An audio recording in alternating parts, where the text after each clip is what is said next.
தனிமை அப்படின்றத நம்ம எல்லாரோட லைஃப்லயும் ஒரு வாட்டியாவது ஃபேஸ் பண்ணியிருப்போம். ஏன்னா எல்லா நேரத்திலயும் எல்லாராலையும் நம்ம கூட இருக்க முடியாது. ஒரு சிலர் சூழ்நிலையினால பிரிஞ்சு போவாங்க. ஃபார் எக்ஸாம்பிள், ஸ்கூல் முடிஞ்சதும் காலேஜ் முடிஞ்சதும் ஒவ்வொரு ஃப்ரெண்ட்ஸும் ஒவ்வொரு டைரக்ஷன்ல போயிடுவாங்க. ஒரு சிலர் டச்ல இருப்பாங்க, ஆனா எல்லாராலையும் டச்ல இருக்க முடியாது. இத மாதிரி அப்பப்போ நம்மளோட வாழ்க்கையில தனிமையை நம்ம ஃபேஸ் பண்ணியிருப்போம்.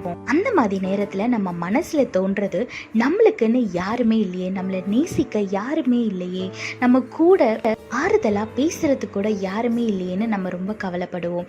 ஆனா இன்னைக்கு உங்களை பார்த்து ஏசப்பா சொல்றாரு, நான் உனக்காக இருக்கேன், நான் உன் மேல பிரியமா இருக்கேன்னு சொல்றாரு.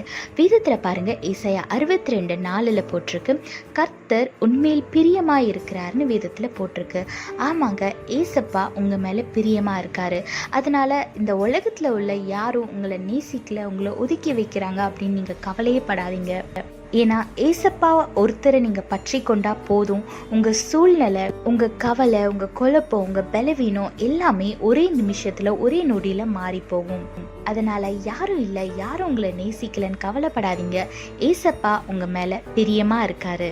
நீங்க அவரை மட்டும் பற்றி கொள்ளுங்க, அவர் மேல உங்க முழு இருதயத்தோடும் விசுவாசிங்க. ஆசீர்வாதமான வாழ்க்கையை வாழுங்க.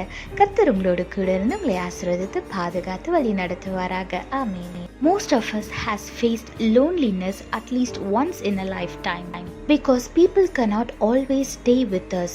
For example, your school friends and college friends will leave you after the school and college days are over. Some people will be in touch with you, but some of your friends will be like a stranger. Likewise, we all have faced loneliness in our life. Today, if you're feeling lonely, or if you're feeling rejected, or if you're feeling unloved, don't worry. Our Lord loves you. Look what the Bible says in Isaiah chapter 62 verse 4. The Lord delights in you. Our Lord is really happy in you, and He really loves you. So don't worry about the worldly people or the people around you, because the only one who truly loves you is our Lord. So don't worry about other people. Hold on to our Lord. Keep your faith in Him, and He will do great miraculous things in your life. So if you are feeling lonely today, if you feel rejected today, look unto our Lord. He loves you so much, so that He gave His life for you. He sacrificed His life for you so that you can live a sin-free life. So don't look unto the people, and look unto our Lord, and live a blessed and peaceful life. God bless you all. Have a blessed day. Amen.